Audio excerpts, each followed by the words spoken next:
Never trust the members of a secret society. Whoo-wee. Ladies and gentlemen, welcome back to the channel again. As you guys can see by the title, we're back for another Mr. Ballin video. Like I said before, if you guys aren't subscribed, please do. This brother, over 10 million subscribers. He'd rather be pumping these videos out. Amazing storytelling. I'll leave the original video in the description for you guys to check out more. Yeah, I don't know if this is one whole story or multiple stories, but we ain't gonna waste no more time. Let's jump right into it. Today, I'm going to tell you two stories that both have very unexpected killers. But before we get into those stories, if you're a fan of the strange, dark, and mysterious delivered in story format, then you've come to the right place because that's all we do and we upload once a week. So if that's of interest to you, please gift the like button a brand new signed copy of Mr. Ballin's brand new graphic novel, Where Nightmares Live. She gathered up all her books and her journals and all the stuff she would need. And then once she was ready, she began heading towards the door. But before she got there, she heard a knock on her door. And Ashley felt sort of confused, like she hadn't lived here long enough for people to actually know she lived here. So who would be coming to visit her? And she certainly didn't have any plans to see anybody today. And so she's thinking, like, I have no idea who could be at my door right now. So she walks to the door, she opens it up, and she is truly shocked now to see who's standing there. But her shock quickly turns into fear.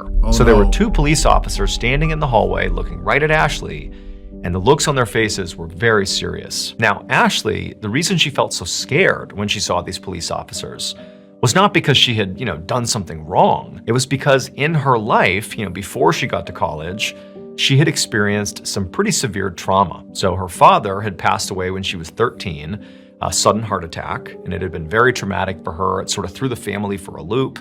And then her mother had remarried, and her stepfather, who had, raised her from that point on, he had sort of struggled with depression on and off, and it seemed like he was doing okay, but not long after her biological father had suddenly died, her stepfather took his own life. And so once again, Ashley and her family's lives were turned upside down. And so in many ways, Ashley had not really recovered from those two losses. Those happened not that long ago. And now she was out here on her own, trying to be an adult, trying her best to stay composed. But she just had this awful feeling when she saw these police officers that they were there to tell her that, somebody else close to her had died. But when the officers actually began speaking to Ashley, it was clear they were not here to notify her about, a new death, but they were here to talk about her family. They told her that they were there to speak to her about her father, her biological father, who had passed away 7 years earlier. And so when they said that to Ashley, she was like, okay, what do you mean? What do you want to know about my dad? And they told her that, Ashley, we exhumed your father. And it turns out he very likely did not die of a heart attack. We think he was murdered. About 30 minutes later, when these officers had finally left Ashley's room, Ashley was left feeling completely distraught. I mean, number one, she's just found out that there is suspicion that her father was killed by somebody, but worse than that was these two officers who had been here were not here to console Ashley. They were here to effectively interrogate her. They were looking into the family to see if, Ashley was involved in what happened to her father. And so for Ashley, this had really caught her off guard. She felt like she was stammering and confused in all of her answers, which only made her seem more suspicious. And it was like every little misstep she had, the police would dial in and ask even more pointed questions. And by the end of it, she was just sobbing and telling them, like, I didn't do this. I didn't hurt my dad. I have no idea who would do that. And so eventually the police had gotten up and left. But they told Ashley they were going to be in touch, and then they were gone. And so Ashley's just left there in her room, wondering what she's supposed to do now. She thought about, sucking it up and just going to class, but she's thinking, like, how can I possibly focus on class right now when I've just learned what I've learned and had this horrible experience with the police? And so Ashley ended up calling her mother, and her mother was obviously very upset when she picked up, even before Ashley said anything. And Ashley quickly learned that her mother also had a sort of similar experience with police that day, that she had also been told that, her husband apparently had been killed and they were now investigating her to see if maybe she had something to do with it. And so the two women just sort of cried on the phone and they began saying, like, I just don't understand. Like, who would want to hurt him? It just doesn't make any sense. Like they've got to be wrong. Like none of this makes any sense. And so eventually Ashley's mother, whose name was Stacy, just told her daughter to come home, forget about classes. We can deal with that stuff later. Just come home, be with your family. Ashley agreed that was the most reasonable thing to do here. And so she grabbed her stuff, she left the dorm, hopped in her car, and she drove the hour back to her mom's place. And when she gets there and she goes inside, the first person she sees is actually her younger sister, Bree, who was 16 years old. And Bree's eyes were red. She obviously had been crying. And, in the first couple of seconds they spoke, it was clear that Bree, too, had had a sort of rough interaction with police as well that day. And so it's like the whole family has been thrust into this chaotic moment that none of them can make any sense of. On the one hand, it's like, who would want to hurt dad?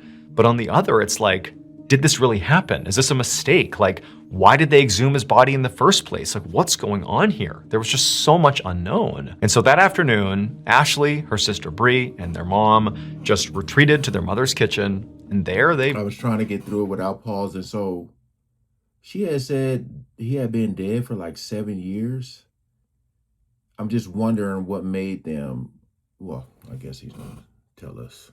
Mostly cried together and just sort of talked through this horrible situation. But eventually, later in the day, when the tears had sort of stopped flowing and reality had set in that this was now a very complicated situation, if nothing else. I mean, basically they were all under investigation for the potential murder of their father/husband, and they sort of didn't know what was going to happen next. But there was a lot of stress around, the next couple of days, they didn't know. And so under all this stress, Stacy, the mom, was like, you know what? I'm getting a drink. Do any of you guys want a drink? And Bree was only 16 and she declined.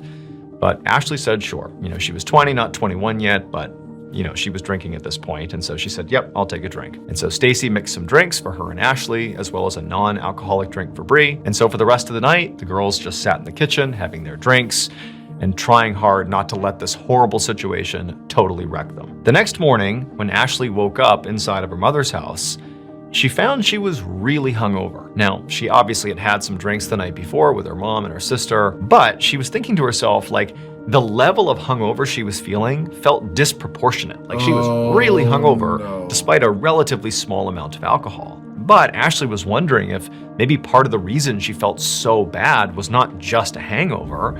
Maybe it was like this emotional fallout from this horrible thing that happened the day before. And so Ashley, she's laying in bed feeling so bad, and she's just convincing herself that I just need to get up, I need to go to my classes, I need to sort of treat the day like a normal day and sort of get my life back together and be ready to potentially deal with police or, whatever else is going to happen here. And so Ashley sort of wills herself out of bed. She's got a blinding headache. She feels horrible, but nonetheless, she takes a shower, she gets herself together, and before long, she's saying bye to her mom and sister, and she's driving back to the campus. And when she gets there, she still feels terrible, but, she goes to her classes, and she does her best to focus, which really turned out to be a gargantuan task, but she did it. And then finally, at the end of the day, during her last class, Ashley began to sort of break out of this fog, this hangover fog that she was in, and she began sort of feeling normal again. And so by the time she left the lecture hall and was done for the day,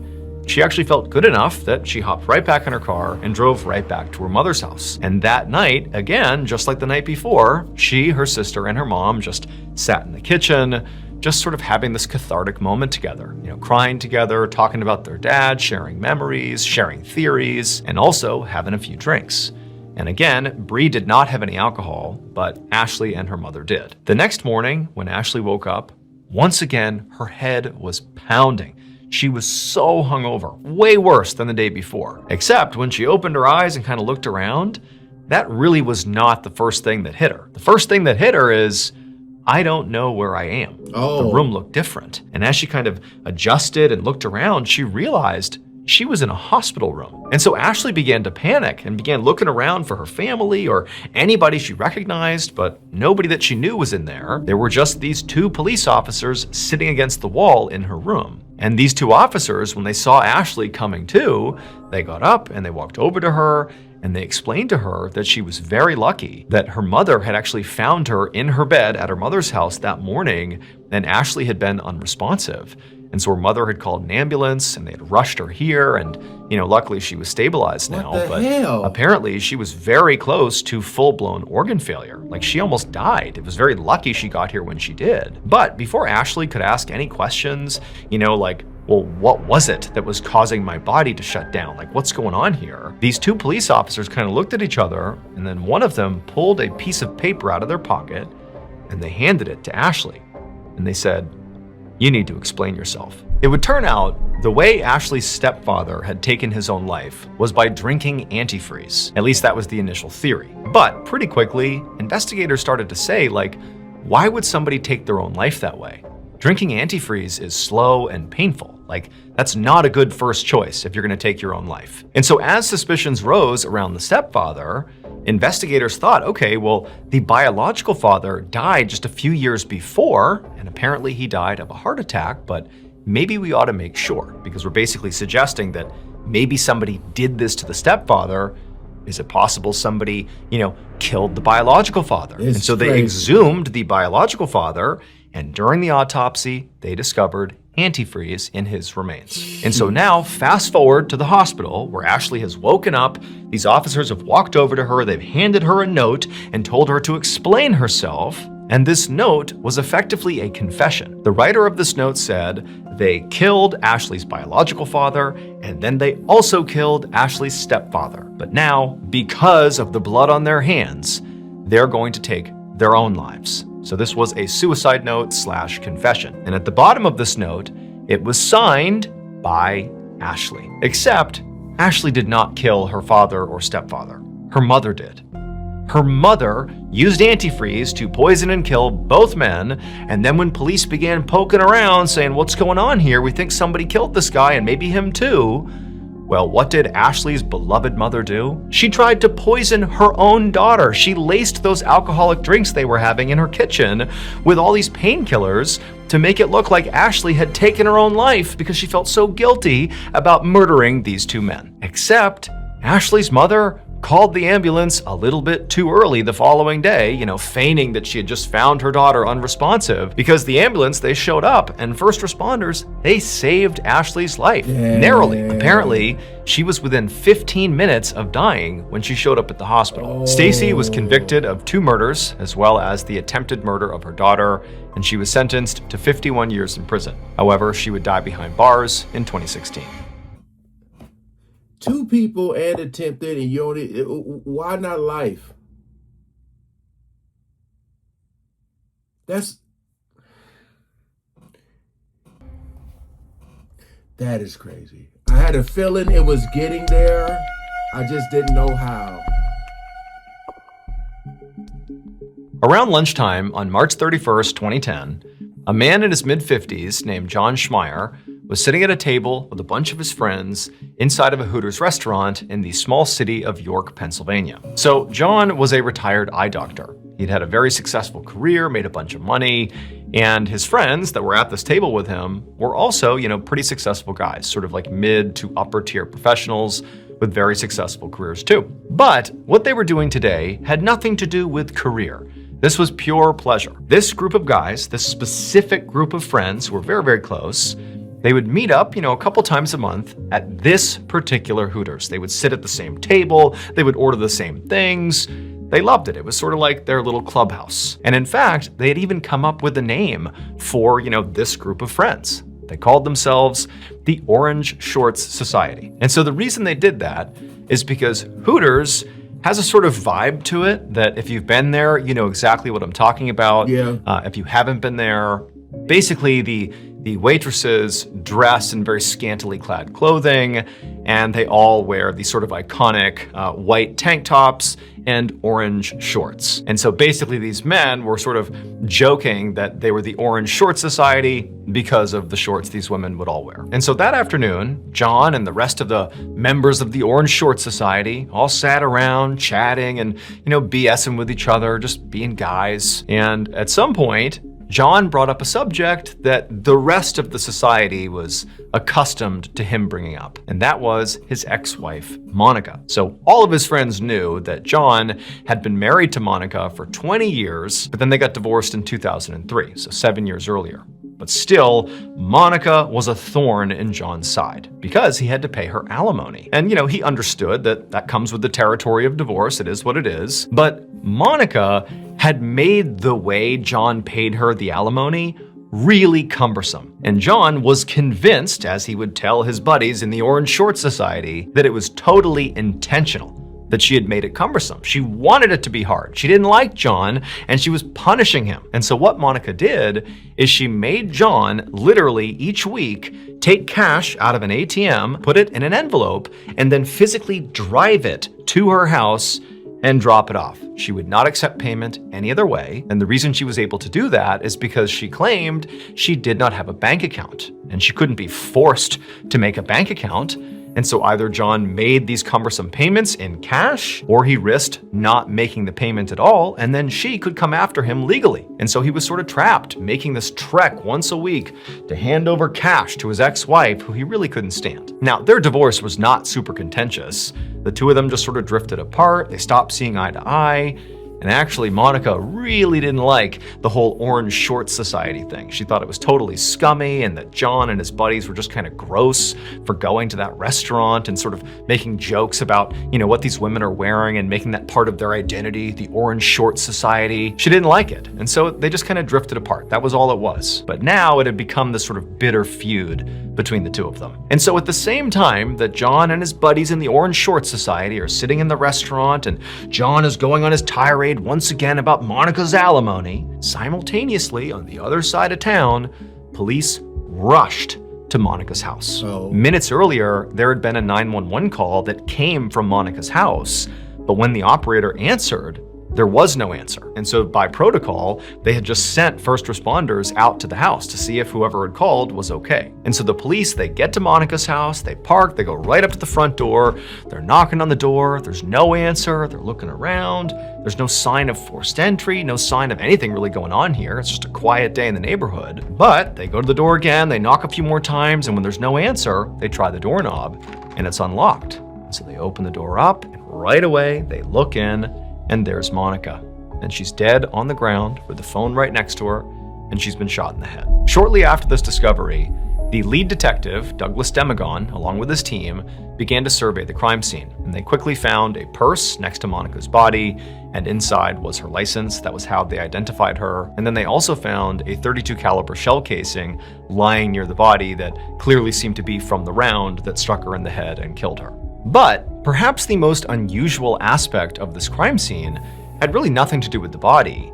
It was all the money that they found all over the house, specifically cash in envelopes. There were these envelopes in trash cans and drawers, on tables. I mean, it was kind of like all over the place, some out in the open, some hidden, but there was lots of money stashed in this home. And so Demagon and the other investigators began to wonder if, maybe this was a robbery and Monica got killed in the process. But it's like, okay, if it was a robbery, why is there so much cash out in the open, literally packaged up in envelopes, easy to, remove from the house? Why is it all here? It's almost like no cash was taken, or certainly not very much was taken, and also other valuables are still in place. It didn't have the feel of somebody ransacking the house. It just sort of felt like somebody came in here and killed Monica. Detective Demagon and his team searched the whole house, and they couldn't find any sign of forced entry. So basically, whoever came in here and did this either, just walked in because a door or window was unlocked, or maybe Monica let them in, maybe she knew who they were, or they had a key. Detective Demagon asked the forensics team to begin sweeping the house for DNA to see if maybe they could find something that could show them who had been here lately. And so while that team got started, Demagon continued to walk around the house, and he eventually found a Rolodex, which is basically like a big book full of phone numbers and addresses. And as the detective was flipping through that book, that was how he discovered that Monica had an ex-husband, John Schmeier. That evening, Detective Demagon and another investigator rolled up to John Schmeier's house. They walked up to the front door and they knocked, And then a moment later, the door opened, and John was standing there looking very surprised. So in homicide cases, generally speaking, the spouse or ex-spouse is always suspect number one. And so even though Demogorgon didn't really have any evidence linking John to the crime, he did have the fact that this was her ex-spouse, and so therefore, he is suspicious. Before John could ask any questions,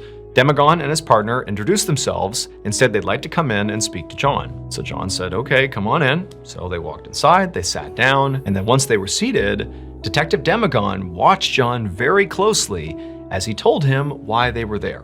Basically, your ex-wife has been murdered, and we're here to talk to you about it. Detective Demogorgon wanted to see if John would have a big reaction or maybe a subdued reaction. Whatever reaction he might have could be telling to how involved he maybe was or wasn't in this case. When Demogorgon told John that Monica had been shot to death, John's reaction was huge. His eyes went wide, he clutched at his chest like he was having a heart attack, and then he kind of leaned forward and began sobbing. But when he came back up again, the detective noticed there were no tears in John's eyes. It was just this sort of huge reaction, but Demogorgon couldn't really tell if it was genuine or not. He also didn't have a baseline for John. He didn't know if this was normal, but this seemed really dramatic, almost like he might be acting. So instead of trying to console John, whole time, during the time that Monica was killed. And so at this point, Demogorgon did feel like it sort of was impossible that John actually went and killed Monica. But given the contention between them, John apparently really doesn't like Monica. He hates making these payments to her. Like there's obvious friction that comes up at these Orange Short Society meetings all the time. Maybe it was possible that John, who was pretty well off, had a bunch of money, maybe he hired somebody to do his dirty work for him. Maybe he hired a hitman. And so over the next week or so, Demogorgon and his team began exploring this hitman lead. And they found that John had been taking out a whole bunch of cash over the last several weeks. But it sort of lined up with how much cash he owed Monica in the form of alimony. And they knew he had to, per Monica's orders, deliver this alimony payment in cash to her in these envelopes. And they found all those envelopes of cash at Monica's house. And so it seemed like that was all he was doing, taking money out to give to Monica. And so John was basically Demogorgon's only suspect at this point, and there was basically no evidence against him. And so Demogorgon knew he really needed to look into other leads here, like the John lead kind of going nowhere. And so he and his team began looking into local gang activity and, crimes in the area. Could this have just been random or something completely unrelated? But after 3 months of looking for any connection anywhere in the area, there wasn't one, and the case kind of came to a stall. And so at this point, Demogorgon decided that the only thing he could do realistically was just kind of start over, go back to square one, and basically re-examine all the evidence all over again. And that included going back and looking at the security footage from the Hooters on that Wednesday when the Orange Short Society was there. And so Demogorgon, he sat down, he starts watching this tape over and over and over again. It's like the 1,000th time he's looked at this grainy footage, and suddenly something stands out to him. Something he missed all the other times he looked. And as he replayed the footage over and over again, he realized he now knew almost certainly what happened to Monica. It would turn out the footage of the Orange Short Society meeting did hold the secret to Monica's murder. John Schmeier did not kill his ex-wife, nor did he hire a hitman to do it. He really had nothing to do with her death. The only thing he did do is, at these Orange Short Society meetups, he would talk openly about how he didn't really like Monica. In particular, he resented the fact that she was making him deliver all this cash to her to pay his alimony payments. It just felt totally cumbersome. But that meant John, on a regular basis, was telling these men in the Orange Short Society that Monica was flush with cash. She was giving her tons of cash every single week. This woman has so much cash at her house. And eventually, one of the Orange Short Society members, a man named Tim Jacoby, decided, you know what? I'm going to go to Monica's house and I'm going to take that cash. Demogorgon had been operating under the assumption that all the men who were present on that Wednesday meetup at Hooters, the Orange Short Society, that was the totality of the group. Those were all the members. Because the way the men talked about their group was they all meet up every single time. Same group, same seats, same restaurant. And so Demogorgon assumed, okay, then it's the same people. This is it. This is the totality of the group. Everybody is accounted for. But no. On the day of the murder, one regular member of the Orange Short Society was not present. Tim Jacoby. And that is the discrepancy that Demagon caught when he watched that footage for the 1,000th time. He realized, wait a minute, there's another guy. I heard another guy's name, Tim Jacoby. He's not here. Police would later tie Tim to the crime scene with DNA evidence. They determined that Tim went to her house with the intention of robbing her, but when Monica fought back, he shot and killed her and then fled without taking any money. Tim was convicted of first-degree murder and sentenced to death. He is currently on death row in Pennsylvania. Idiot. Just straight up idiot, man. You done threw your whole life away, took someone else's, like, and you didn't, he didn't even get the money because she fought back. So he had to flee. Like, really think about that, y'all. Golly. Oh, man. Shout out to that dude for looking and never giving up, you know. Dang. That is so crazy, man. Like, really, just really think about that. This man say, you know what? Nobody forced him to. Nobody told him, like, you should go. He went on his own and said, I'm about to go and rob her.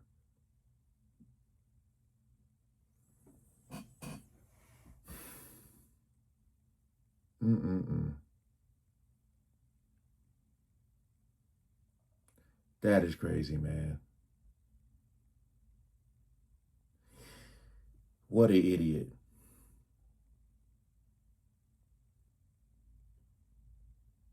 Hey, appreciate y'all coming over and watching. People really be throwing their lives away, man. Dang. All right, peace out.